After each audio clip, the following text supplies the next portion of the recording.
স্ত্রীকে মেরে টুকরো টুকরো করে প্রেসার কুকারে রান্না করলেন এক ব্যক্তি। হায়দ্রাবাদে এক ব্যক্তি তার স্ত্রীকে প্রাণনাশ করে তার দেহ টুকরো টুকরো করে রান্না করার অভিযোগ উঠেছে। ৪৫ বছর বয়সী গুরুমূর্তি, যিনি প্রতিরক্ষা গবেষণা ও উন্নয়ন সংস্থায় নিরাপত্তা রক্ষী হিসাবে কাজ করেন, পুলিশের জিজ্ঞাসাবাদে এই ভয়ঙ্কর কাজের কথা স্বীকার করেছেন তিনি।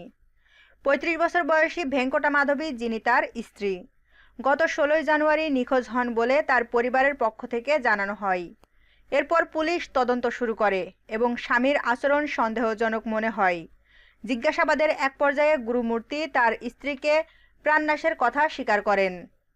পুলিশ ইন্সপেক্টর নাগরাজু জানান, নিখোঁজ হওয়ার অভিযোগটি পরিবারের পক্ষ থেকে দায়ের করা হয়। স্বামীও আমাদের সঙ্গে যোগাযোগ করেন, তবে আমরা তার আচরণে সন্দেহ করি এবং জিজ্ঞাসাবাদ করি।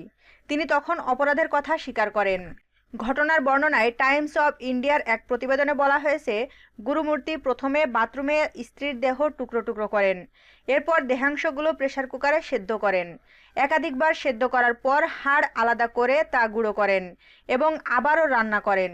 ৩ দিন ধরে চলা এই প্রক্রিয়ার পর দেহের অবশিষ্টাংশ মিরপেট লেকে ফেলে দেন তিনি। এই দম্পতির রয়েছে ২ সন্তান, একজন ছেলে ও একজন মেয়ে।